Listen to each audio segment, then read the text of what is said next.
Hey, g'day. It's Mick Kane here. I'm the oldest person. I'm most certain that's applying here to go to the 12N program. The reason that I want to do this applying for this application with you guys is that I truly do believe that I have got a great understanding of the market, uh, and through over a long period of time, where I first made the machine and it took off in Australia. I was under a contract that I couldn't sell it anywhere else in the world, and then I watched as I worked my way around Asia Pacific, ending up being the HR manager for Asia Pacific for a company up there in America, pardon me, in Asia. So I've got the drive because was. I think you may have seen that in my bio that I was really very very lucky a long time ago to come across P&F stretching. Saved my position in a professional sporting situation. I brought it back to the gyms of the Regent Hotel in Sydney back in those days, and everyone was liking it. I was doing it for all these people. I said, "There's got to be someone interested in doing this." I found people over in Canada trying to find it to bring it back to Australia. The guy, Professor Larry Holt, his name was, and he said, "Look, Mick, I'm not going to get anywhere near Australia or Asia. You can have that market." Well, I was really thrilled about it, but you learn that the market of Australian fitness equipment is pretty small.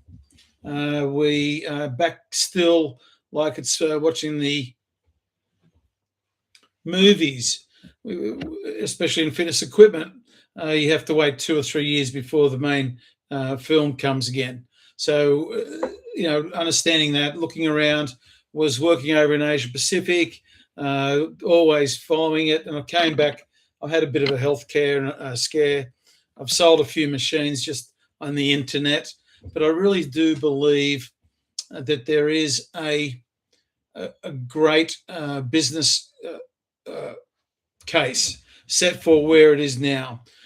Right now, there's the benches, little seats and whatever, the same ones that have been there for the last 10, 14 years.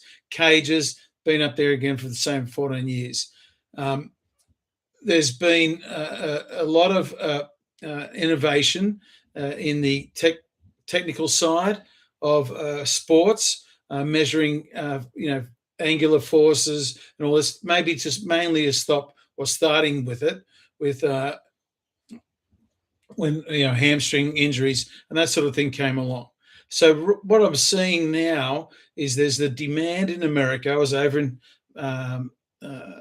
Las Vegas last year, going to a trade show, and the one before that going to a trade show. So I'm current in what's happening in the market, and what it is they want the people that go to the gyms want something different. They want to be the point of person that can go out and say, "Hey, wow, got this really great machine. It's down the gym. You should try it. It's really fantastic." You get there and it speaks to you, or it shows you, gives you directions. It measures your force or your range of motion, or your force at range of motion. All of these things being in these testing models by Val and these different companies, massive amounts of money. You'll never get to use it. High expense. You can't do much on it. Well, I've done with my machines, I've done a little sort of Aussie innovation. I did actually sail with Ben Lexon, and I saw him making the wing keel. So that's what I do, and a bit of I'm bad innovator. I got there and I thought, well, what if we put a sensor here on my machine and we can move it around? I can do more than half a dozen different valid, maybe not really so the reliability is there, but it's not going to do any papers on it.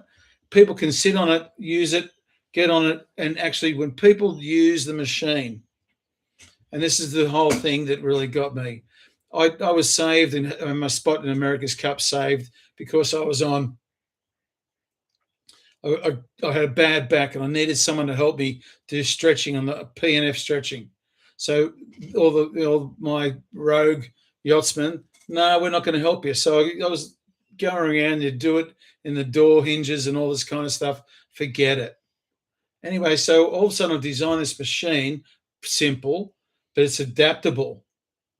Right, so we can put sensors on it. We can make it bigger. We can turn it around for shoulders, upper and lower body. We can actually see what the link is, and make it affordable. There's a lot of money involved in this tiny little market chic. You look at it and you say, "Hey, this can go," and when it does go, it's going to go flat out. I know it will. I've spoken to different people that are actually high end manufacturers of really good stuff, and they're interested in it. There are people interested. I need to get some people in Australians. I need to find some place where I can manufacture. If it's in Australia or not, whatever, Thailand, wherever we've got to go. But I know that if it goes to 1, 2, or 3, being the first out of the box, what's this thing? And it's got models coming up behind it. There's a whole way for this to be one of these great products where they say, "Wow, we want to buy you out." Oh, maybe not just yet. I'm really keen to just actually keep doing it, running it. I'm 65. I don't want to. I've got mates going down the road. They're saying, "Oh, go, come down and play bowls, play bowls." Forget it. This is an opportunity. I can really see it. I really want to be able to say, "Hey, this was done made in Australia. Australia's still got innovation. We're leading even now." You go to a gym. You look at all the equipment they've got there. It hasn't changed since, I don't know, 1930. This is a change. This is on the time, ready to go. I don't know if this has worked or not. I'm going to send it in. I've gone over the time. I'm really passionate about this.